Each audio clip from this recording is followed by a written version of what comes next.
Ratcliffe, the Virginia Sports Hall of Famers in the house. The last time the Virginia football team has been ranked in the top 15, ladies and gentlemen, was 2004. Virginia is on a roll after a nail-biting victory against Bill Belichick and the North Carolina Tar Heels in Chapel Hill. Some would say Virginia stole this win. Others would say that Virginia found a way to win and showed a lot of moxie. We'll talk about that on today's program. Literally, the cliche, a game of inches, materialized in the South's oldest rivalry. That conversation on today's show. We'll talk Chandler Morris. How healthy is Virginia's leader, Chandler Morris? We'll talk Cam Robinson. This guy looks like he's the best player on Virginia's roster, ladies and gentlemen. That conversation on today's show. We're going to talk about the matchup against Cal, where Virginia has to travel across the country, and what should be a challenging affair. Virginia, however, favored with odds makers in Vegas. That Georgia Tech matchup against NC State is a significant matchup for Wahoo Nation, as UVA and the Yellow Jackets currently on a clash for the ACC championship. All those storylines and more, including what we learned from 2 basketball exhibitions. A lot to cover. Football season in full swing, and it's better than anyone ever anticipated. And ladies and gentlemen, this basketball season is about to get kick-started as well. Judah Wickower is behind the camera. Yours truly, Jerry Miller. Pleased to sit across from the Virginia Sports Hall of Famer, Jerry Hootie Ratcliffe, on the water cooler of conversation for Wahoo Nation, the Jerry and Jerry Show. Judah Wickower, things are looking good on my end, live on YouTube, live on 15 Facebook pages, live on 15 Twitter accounts, live on LinkedIn. Viewers and listeners, let us know your thoughts, and we will relay them live on air. This program is one that we very much enjoy doing, and we can rock and roll, Judah, when you're ready.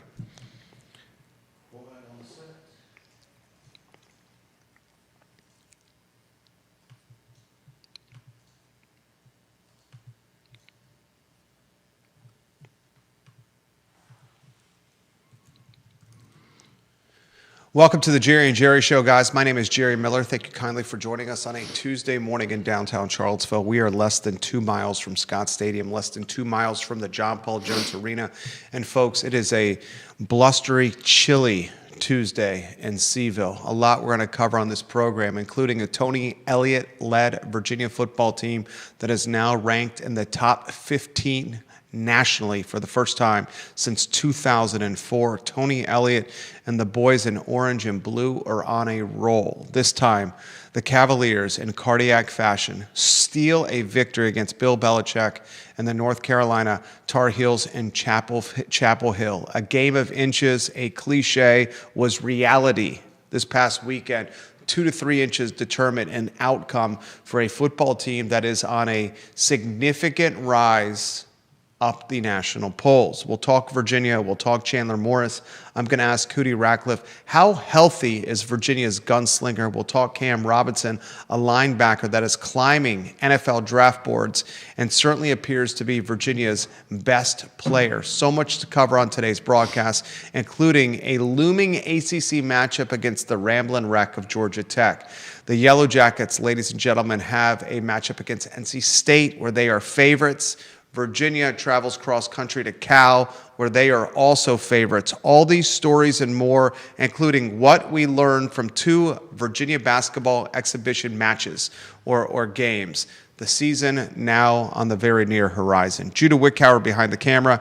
This gentleman is the Elmer's glue of our football and basketball team. His statistical production may not show up on air, but behind the scenes, the backbone of the roster. The star of our show is a guy who needs no introduction. He's a household name from West Coast to East Coast, from Naples, Florida to Anchorage, Alaska. If you know ACC sports, you know Jerry Ratcliffe. Judah Wickower, studio camera, 2-shot. Hootie Ratcliffe, my friend, so much to cover on the broadcast. How are you today? I'm good. A little chilly. So chilly.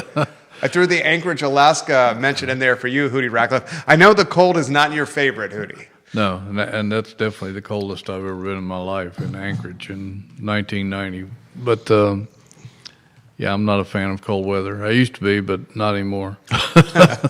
My friend, a stolen victory, some would say, others call it finding a way to win. It's that glass is half full versus glass is half empty perspective. Regardless, Virginia gets a win in Chapel Hill. Well, I've always been told that good teams find a way to win, and I think that fits the bill in this case. And Virginia has, in years past, we've seen them find ways to lose because they didn't know how to win, and they had faults. Not that this team doesn't have any faults, but I think their combined experience is showing through. They have players who've been there and done that, who are making big plays in the clutch. And they have guys who have been to the upper echelon of college football, played in the college football playoffs, and have been part of winning and have shared some of those experiences and confidence and what it takes to win close games, and I think it's all accumulating in a pretty nice way for the Wahoos now. Amen, brother. Amen. They got Cal on the horizon. We'll break down a cross-country trip to the Cal Golden Bears, who are not a team to be taken lightly. They're 5-3 overall, 2-2 in conference play. Frankly speaking, they should have beat Virginia Tech this past Friday on national television. UVA 7-1 overall, 4-0 in conference play. It's a nationally televised broadcasted game, 3:45 on ESPN2. What did you see against first the North Carolina Tar Heels? Well, I thought again they found a way to hang in there. Neither team scored in the second half, and both offenses were kind of bogged down. It was more of a defensive game in that respect. And in overtime, they did what they had to do. They scored a touchdown, got the ball first, which is not what you want. You want to have it second, but they drove the 25 yards, and Chandler Morris dove for the first down with a 7-yard run and got to the 3-yard line. They called a timeout.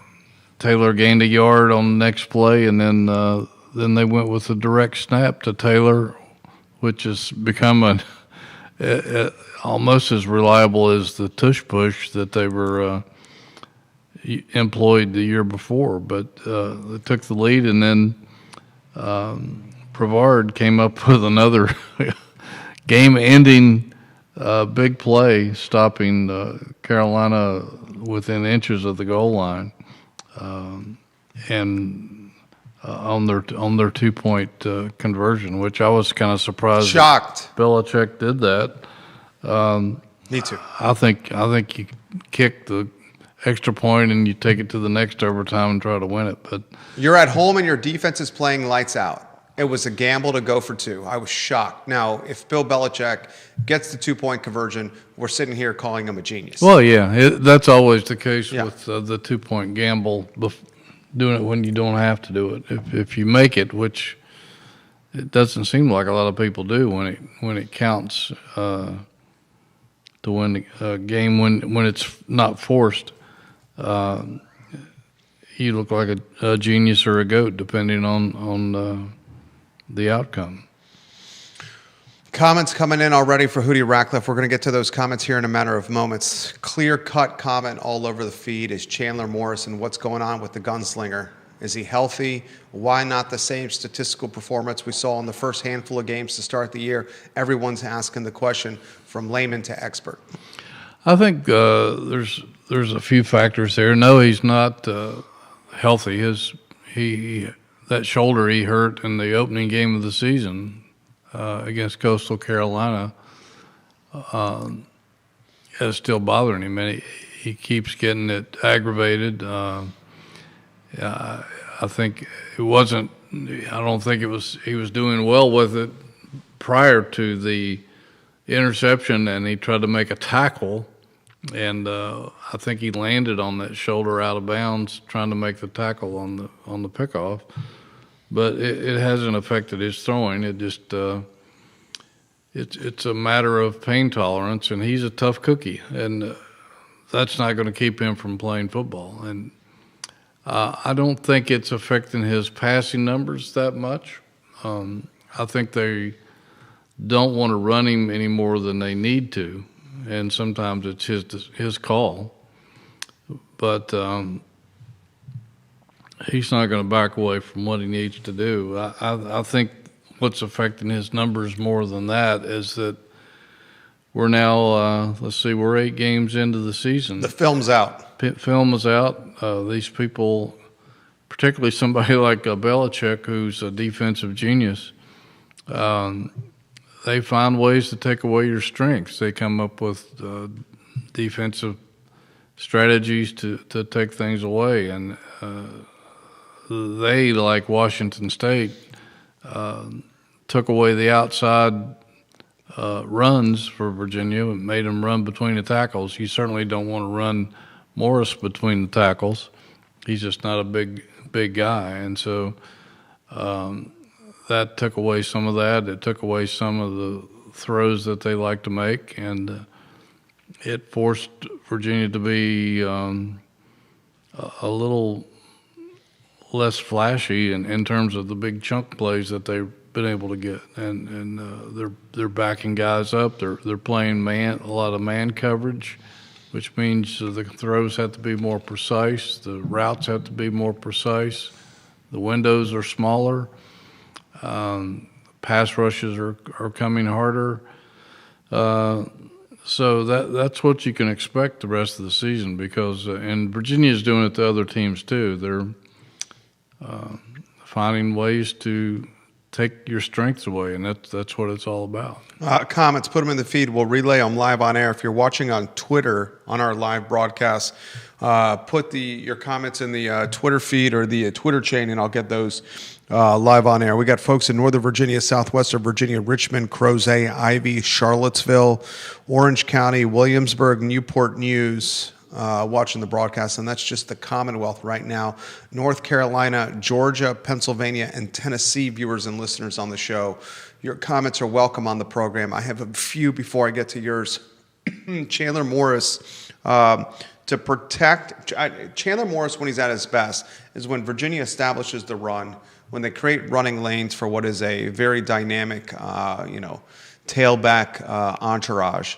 The offensive line's got to protect the quarterback, and then he's able to play action. Then he's able to show some quickness and athleticism outside the pocket. I agree that the film is out there. I also am a little concerned, maybe concerned is not the right word, that the running back play or the running game has not had the same impact as it once did. What do you attribute that to, Hootie? Well, again, that's Virginia was so successful with that. They were one of the top rushing teams in the country for the first several weeks. And again, people are crowding the box and playing more man coverage and trying to take that away from Virginia. And it's sometimes there's more people in the tackle box than you can block, and it's just a matter of trying to take advantage of what the defense is giving you, and they're not giving a whole lot right now. So I think we're going to see a change with that this weekend. Virginia Tech rushed 57 times against Cal for 327 yards, 6.8 yards per carry. So I think we're going to see Virginia return heavily to the running game this weekend at Cal and try to get that straightened out for the final few games of the season. I watched that Friday night football game, Cal, Blacksburg.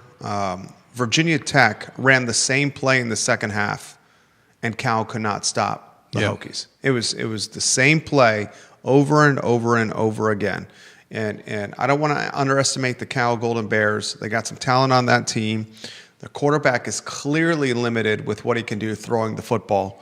They got ripped apart with Virginia Tech's running game.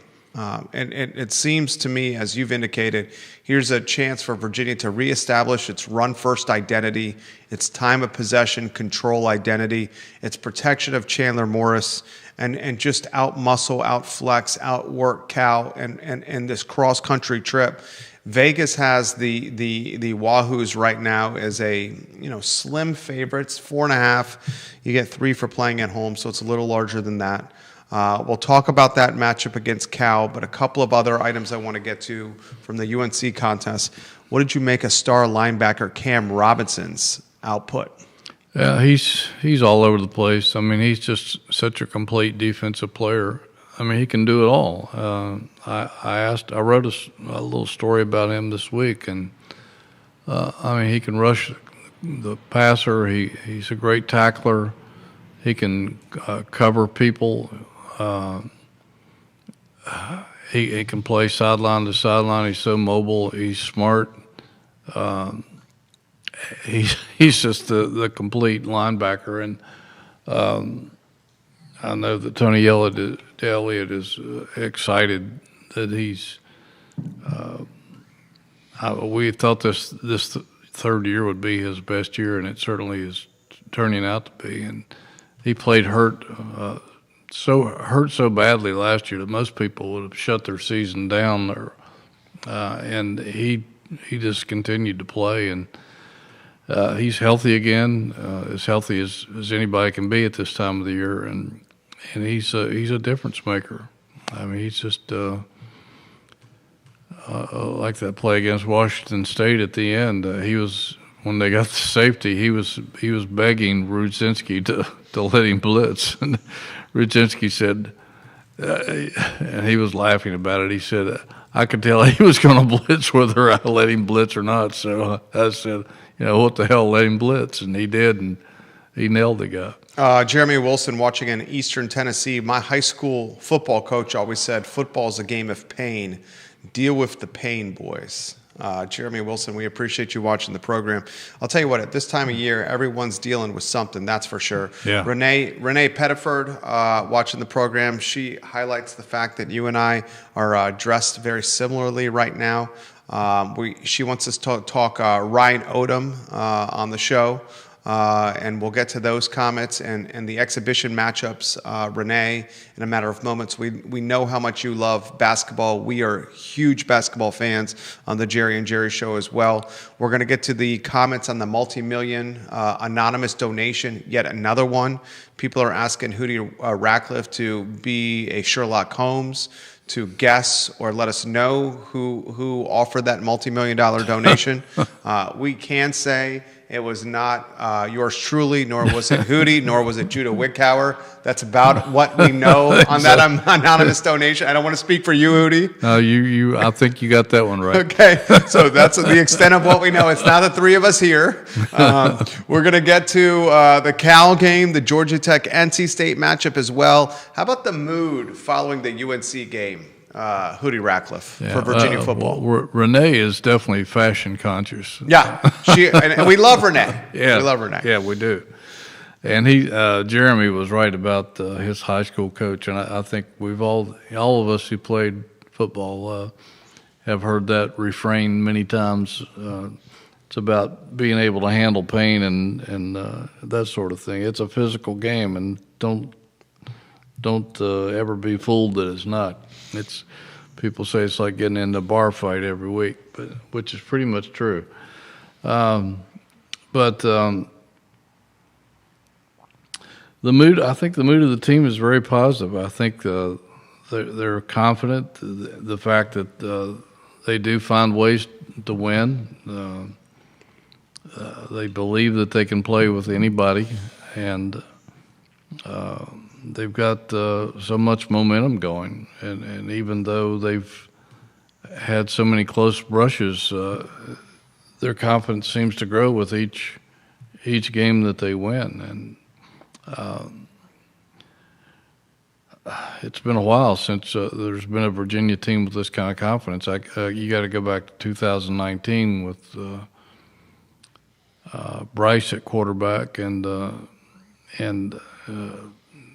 a lot of that confidence was because of him, and some people had so much confidence that he was going to find a way to win the game. This time, the talent's a little bit more spread out, but I think the mood is excellent right now. And a friend of mine, Joe Bach, goes to practice a couple of times a week, and he says that the spirit and energy is off the scale over there. And if it's not, Tony Elliott wakes him up and re-energizes him with a few choice words. But I think the fans should be pretty happy that the team's has an incredible attitude right now.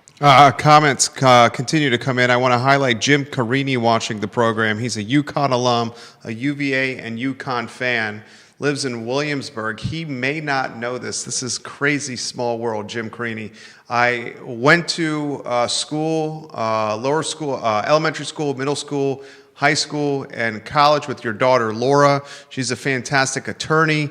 I haven't seen Jim Carini in 25 years, and he's randomly watching the program right now. I think he might be one of my Twitter followers. He is one of your Twitter followers. Yeah, I'm pretty sure he is. This is the small world nature of social media.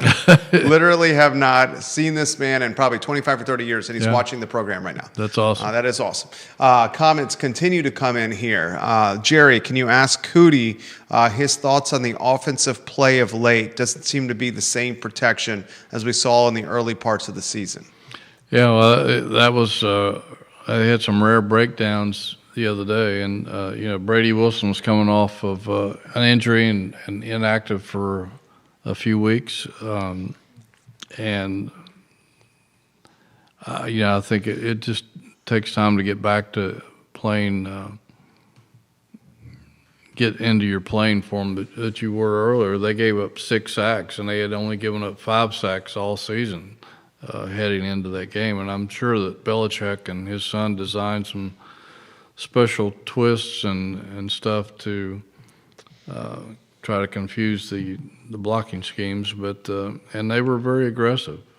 And Carolina on defense is a little better than their offense has not been good this year. They've struggled putting points on the board, but their defense at times, even though they've been on the field for a long, long time in most games, their defense plays pretty well, and they have some talent on that side of the footballs. But I don't think it's anything major to be concerned about going forward. I think they'll make some corrections and stuff in this practice this week before they head out to Berkeley, and I don't see that being a problem going forward. This is something that maybe the media makes more of, or the fan base, than it actually is. Maybe it actually is something. Going cross country for college athletes, for professional athletes. Do you put a lot of stock into this cross country trip, this time zone change, having an impact on college and professional athletes? I think there is something to it, and I think some of it though is when the game time is. I know some of the East Coast teams have suffered going west because the game may not start until like 10 o'clock Pacific time, 9 or 10 o'clock Pacific time, which is midnight or later on your body clocks, and it's kind of hard to perform when you're used to going to sleep. But and the same thing can happen when those teams come east, and if it's a noon start here, those teams are, they're playing at 9 o'clock in their morning in their body clock. So there's some cat and mouse there. I think this week's game is the timing shouldn't be that much of a problem. But I think that, and then if you're going to somewhere like Denver and some of those places, the altitude and the oxygen thing is a for real problem. But I think if the game time is somewhat in your normal body clock time, I don't think it's as big a test as if it's an extreme game time. I appreciate that. I see that comment all over the feed here. Let's get to the Cal matchup the Cavaliers favored in this contest, and you expect Virginia to potentially be favored from here on out. Maybe that Duke matchup, because it's in Durham, is going to be a pick'em or a slight Blue Devil, favored to win by Vegas. In this particular contest, Virginia, ladies and gentlemen, is a 4.5-point favorite. UVA 7-1. They're 4-0 in conference play. Cal is 5-3, 2-2 in conference play. Before we dig into this matchup, early thoughts on Cal, what you saw against Virginia Tech, what you saw from Cal this particular season. Yeah, well, they have a quarterback. I struggle with his name. I think it's, let me look at it closely again. Sega Palutelli, I think. He's a freshman. I think he was 18 years old when the season started, but he's definitely a throwing quarterback. He threw for 39 passes against Tech, I think, for nearly 300 yards, no interceptions. And when he's on, he can be dangerous. I don't think they have much of a running attack, and so they have to ride his arm to be successful. And I think he's susceptible to being sacked as well. So it's all about trying to control the Bears' passing game, and Virginia's secondary will be tested for sure. Virginia, this rest of the season schedule is favorable. When's the last time we have seen Virginia? Is it 2019, where excitement and interest has been at this level for the fan base? It has to go back to 19, and even then it wasn't what we thought it would be, because they played some games with a stadium that certainly wasn't close to being full. Now they have finally done some things to try to enhance that. The last two home crowds have been pretty darn good, over 50,000, we're told, and they're giving some tickets out in the community. I think through the schools, maybe. Yep, they're giving a boatload of tickets out through Albemarle County Public Schools. So I think that's a great move, and it's made a difference. Tony Elliott talks about it. The players talk about it. That they hear the crowds. It energizes them. It gets them fired up, and it intimidates the other team. I mean, look at all the illegal procedure calls that Washington State and was it Florida? I guess Florida State had in those close games, and so that can make a difference. It really can, and you see it in stadiums across the country all the time. So I think this is the most excitement since 19 for sure. And then you got to go way back to the early Al Groh era, back when they were drawing in the 50s and even set the stadium record with over 60,000 people for that Southern Cal game, before you find that kind of excitement around the program. I was at that Southern Cal game in person. I remember it well, although the outcome on the field was something that could have been potentially forgotten. The excitement was tangible. Cliff Daisy's watching on the Eastern Shore. He was listening to the North Carolina game on XM as he was driving.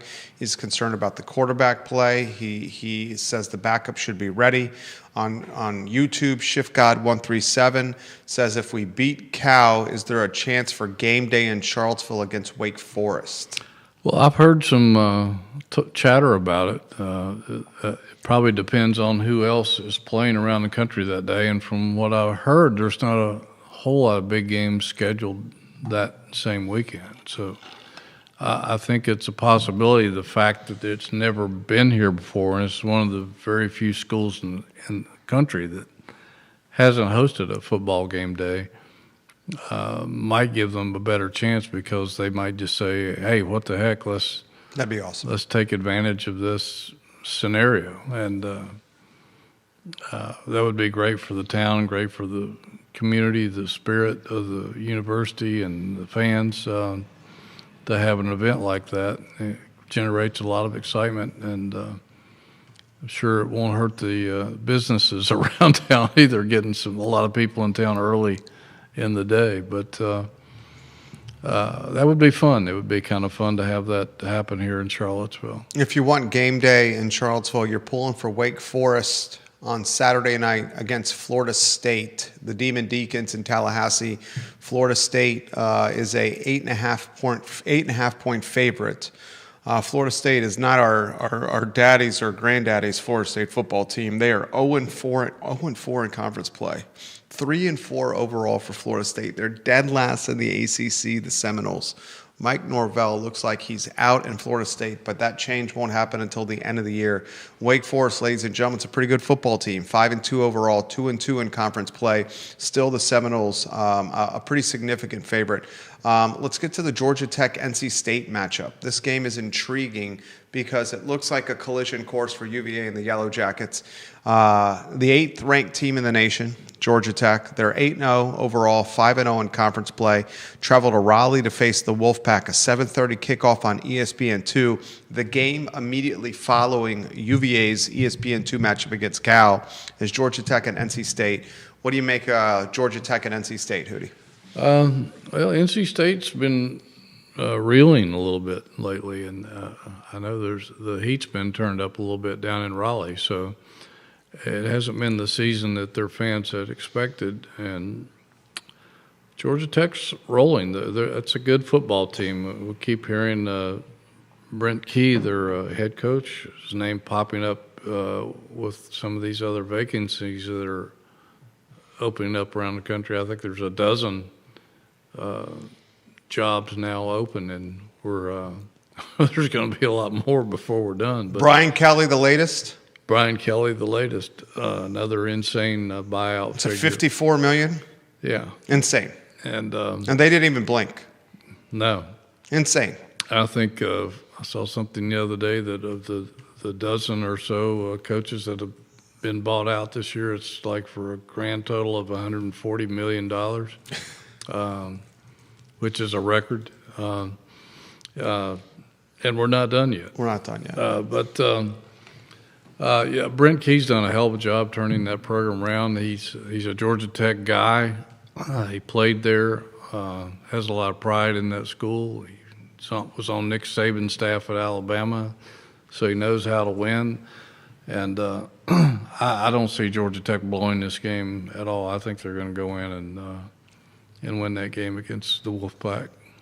Comments continue to come in. This from New Kent, I believe it's New Kent. Is it New Kent County, Virginia? Rob Gray. Mm-hmm. He says game day has not worked out in Virginia's favor when it's come to basketball. I am skeptical of having game day here in Charlottesville with football. I appreciate his comments. To Hootie's point, having game day in Charlottesville would take the excitement to a completely different level. And as a guy who's a small business owner, and Hootie Ratcliffe's a small business owner as well, any kind of positivity at this time for business owners is a good thing. And part of the reason the game day hasn't been successful here in basketball is usually because they're playing Duke. Right. And not many people have successful game days against Duke, no matter where it is. This comment has come in. Is there, and this one's from South Carolina, Jerry and Jerry, is there a team outside of Georgia Tech that Virginia fans should worry about that could keep the Hoos from playing in the ACC championship? Well, yeah. I mean, if you look around the landscape, there's a lot of one-loss teams in the conference, and the Pitt Panthers are 4-1, Louisville's 3-1, SMU's 3-1, Duke's 3-1. Virginia still has to play 3-1 Duke. Yeah. Miami. Yep. I don't know if we mentioned them or not, but yeah. I mean, anything can happen, and people say they remember November, and that's the month where teams really separate themselves from being pretenders to contenders. And it's the ACC, and we've seen a lot of unpredictability this season as we have in years past. It's just better football this year, and those are good football teams. So a lot of things can happen over the last month of the season. And we've seen so many close games in this conference, one-score games. Virginia's been very good in one-score games. But, a lot of these teams are capable of jumping up and biting you. Everybody left on the schedule is a potential win and a potential loss. So you can't take any of those for granted. I know that's a bit cliche-ish, but it's proven out to be a fact in this league because there's so much parity. And one of the ways Virginia has separated itself a little bit from the parity is through the NIL, and it's made a difference. But yeah, I mean, any of those teams, they're still in contention, and one slip up, and you're right in the bunch with them with a league loss. So you can't take any of these games for granted. Interesting comment here. If Virginia makes the ACC championship but does not win the game, does the CFP consider 2 from the Atlantic Coast Conference? One shot, who do you on that one? I've been told no. Everything I've seen that's not going to happen because the SEC has politicked hard in the offseason for strength of schedule matters more than the number of wins and losses you have. So I would be very leery of that if I were a fan, an ACC fan, because the conference champion will make it, but I'm not sure that there'll be another ACC team in there. It just depends on what else happens around the country. I totally agree with you. I do not see 2 from the ACC. Sidney Riggs watching the program here. What is we'll get to basketball. Comments continue to come in on the exhibitions. I promise you we're going to get to Ryan Odom and basketball. Keys to victory for Virginia football against Cal. I think they got to get the running game going again, and I think they will. But that's something that, not just for this game, but for the duration of the rest of the remainder of the season, because they can't become one-dimensional and continue to win all these games, because there's going to be some close games in there. Trust me on this, and they've got to find a way to run the football, no matter what defenses people throw at them. They've still got to find a way to run the ball. And when your quarterback, who is a difference maker with his feet, isn't 100%, and they've boxed it in and taken away the outside run a little bit, that impacts what you're doing and your play calling. So, but I think that's going to be the key, is Virginia running the football again and not making any big mistakes. And the secondary is going to have to be tight because Cal's going to throw the heck out of it. This is an interesting comment that's coming in, and more comments coming in at basketball. Man, this is a basketball base here. Virginia football, if they make it to the ACC championship and they beat their opponent, where does this team stack up in Virginia football history? Wow. Pretty darn high, I would think, because nobody's ever done that before. They've only played in the championship game once, and they were embarrassed because Clemson was at their height of efficiency back then. But, it would be hard to argue that it would be the best team in Virginia history if they make the college football playoffs, because none of these other teams had the opportunity to really do that. But it would certainly be amongst the best ever, along with that 89 team and 90 and 95 team and 98, and maybe some of the teams back in the 40s under Art Gepp and Frank Murray and those guys. And then going back to the before World War I, Virginia was one of the most dominant football programs in the South. But certainly in modern day football, it would be special for sure if they could find a way to win the ACC championship game. Virginia superfan Sam watching the program right now. I know him, yeah. Yep, he's watching the program. He says, "Go Hoos! Nothing but the best for you, Sam. Nothing but the best for health. Can't wait. Met him at a tailgate. We can't wait to see you back at Scott Stadium on the Jumbotron at tailgates, supporting and loving this Virginia football team." 3 minutes left at 10:57. He's heading to the Tony Elliott press conference today, which is at 11:30. Yes. So we're going to be mindful of his time. Basketball and 2 exhibitions. What did you learn from Ryan Odom's team? It's been interesting watching these guys. It's a lot of what I expected. They're gonna they made us some strides between the Vanderbilt exhibition and the Villanova in terms of their defense down low in the block. It's been better. Their inside defense, it's going to get better and better as we go.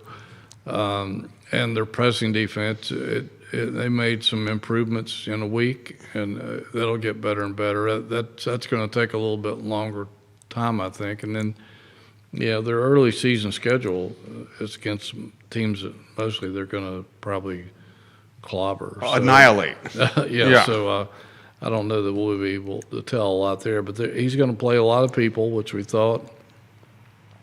He had, 9 or 10 guys that scored the other night, maybe 11, I can't even remember, but everybody that played scored, I think. And it's going to be a team where there's a lot of guys are going to have the capability night in and night out to be amongst the top scorers. Malik Thomas seems to be the go-to guy, and we thought he would be after being one of the best players in the West Coast Conference last year at San Francisco, where he averaged about 20 points a game and was maybe the league MVP, even though he didn't get the honor, but he should have. I think this is going to be a fun team to watch, and I think he was excited that these guys were not in secret scrimmages where nobody could see what was going on, but they were out there in front of fans and before the lights, and were able to feel the energy and the pressure of having people watch you play a real game, even though it was just an exhibition. Grunlow looks like he's got massive upside, looks incredibly talented. Yeah. Very emotional kid, too. When he scores, he's got that fire in his belly. Extremely intelligent. Watched the post-game interview with Grunlow. I was impressed with him. DeRitter's got upside, maybe not the most athletic. He's a bruiser. I saw one projection this week of he's supposed to be one of the top freshmen in the ACC. I saw a similar one. Yeah. Hugo looks like he could finish around the rim. And how about that set shot three-pointer from a 7-foot center? His first three-pointer. Absolutely shocking to me. I'd like to see the point guard play. I'm curious about the point guard play. I know it's early in the season. Dalen Hall's got a lot of responsibility on his shoulders in this up-tempo offense, this get up and go. I thought they would play a little bit faster than they did. Granted, it's only an exhibition game, so we can't look too much into it. Still, I'm excited for Virginia basketball. Closing thoughts at the 11 o'clock marker. Who do you reckon? Yeah, and Chance Mallory was been impressive too. He's for a freshman. He doesn't play like a freshman, and we didn't think he would. Closing thoughts are: I think this is going to be a really good basketball team, and again, I don't think we'll be able to tell much real early because the opponents are not very strong, but this should be fun to watch. I think fans will enjoy getting to know some of these players. The ones I've met so far are all really good kids, very personable. The football team, they need to go out there and find a way to win. I think they're going to win by more than 4.5 points, but I think they're going to find a way to run the football again and try to dominate that game and maybe take a little pressure off Chandler Morris this week. I hope so. Jerry Ratcliffe, the Virginia Sports. How about that Virginia golf team, #1 in the country? Unbelievable. The Virginia golf team is unbelievable. See them a lot over at Birdwood. These boys are professional golf players that are gracing us with their game and their presence in Charlottesville. They have pros everywhere there. Yeah. And he has routinely done that, which is great to see. I know it's the talk and the toast over at Birdwood. Jerry Ratcliffe, guys, Virginia Sports Hall of Famer, the namesake of JerryRatcliffe.com. He is going right now to the Tony Elliott press conference. The press conference coverage on JerryRatcliffe.com. It's the website you check first for Virginia sports, JerryRatcliffe.com. Judah Whitcower behind the camera. My name is Jerry Miller. This is the Jerry and Jerry Show. The I Love CVille show is up at 12:30. Thank you for joining us. So long, everybody. Thank you, sir. Same to you. Again, it goes by so fast.